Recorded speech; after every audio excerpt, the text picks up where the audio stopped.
বিসমিল্লাহিররহমানিররহিম।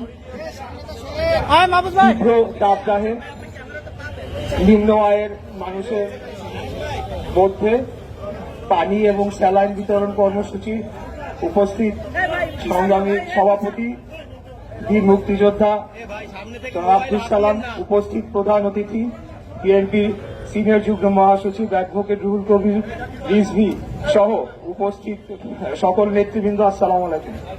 প্রিয় ভাইয়েরা, আজকে বাংলাদেশের যে আবহাওয়া, এর পিছে বর্তমান সরকারের ব্যর্থতা অবশ্যই রয়েছে।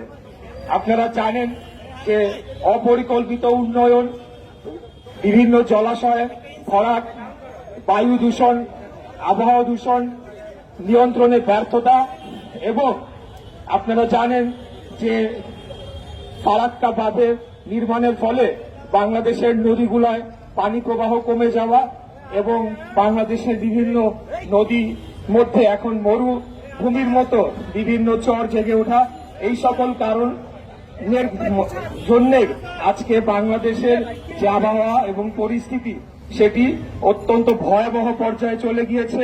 এই সরকার সকল কিছু নিয়ন্ত্রণ করতে ব্যর্থ হয়েছে। আপনারা জানেন যে ঢাকা শহরে যে এরকম একটা পরিস্থিতি, এরকম ঘনবসতিপূর্ণ একটা নগরী গড়ে তোলা হয়েছে, মানে বিল্ডিং কোড না মেনে সম্পূর্ণ অবৈধভাবে বিভিন্ন এলাকায় বহুতল ভবন নির্মিত হচ্ছে, একদম সংকুচিত একটা জায়গার মধ্যে, যেটিও আমাদের এই আজকে তাপমাত্রা বেড়ে যাওয়ার অন্যতম একটি কারণ হিসেবে বিশেষজ্ঞরা চিহ্নিত করেছে। এরই মধ্যে এই সরকারের অত্যাচার নির্যাতনের মাত্রা চরম সীমা লঙ্ঘন করেছে। তারা প্রতিনিয়তই বিএনপি এবং আমাদের নেতাকর্মীদের উপর ভয়াবহ নির্যাতন চালিয়েই যাচ্ছে।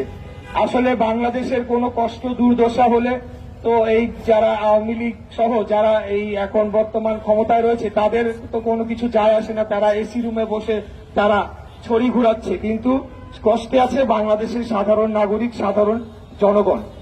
আমি আপনাদের উদ্দেশ্যে বলতে চাই যে এই শহরটা আমাদের, এই দেশটা আমাদের, এই দেশকে রক্ষায় বাংলাদেশের সাধারণ জনগণকে এগিয়ে আসতে হবে। আমাদের কানাডায় বেগম পাড়াও নাই, মালয়েশিয়াতে সেকেন্ড হোমও নাই। আমাদেরকে সরকার চাইলেও এই দেশ থেকে তারাই দিতে পারবে না। আমরা এই দেশে অবস্থান করে আগামী দিনে বাংলাদেশের গণতন্ত্রকে পুনরুদ্ধার করব, জনগণের অধিকার জনগণকে ফিরিয়ে দিব, বাংলাদেশের সার্বভৌমত্বকে রক্ষা করব এবং বাংলাদেশের অখণ্ডতাকে আমরা রক্ষা করব ইনশাআল্লাহ। আমি আর বক্তব্য দীর্ঘায়িত না করে আমার যে রিক্সা চালক ভাইরা রয়েছেন, আপনারা বিএনপির শক্তি, আপনারাই জনগণ, আপনাদেরকে সাথে নিয়ে নিম্ন আয়ের শ্রমিক মেহনতি মানুষদের সাথে নিয়ে আগামী দিনে এই সরকারের পতন ঘটিয়ে আমরা বাংলাদেশকে আবার মুক্ত করব ইনশাআল্লাহ।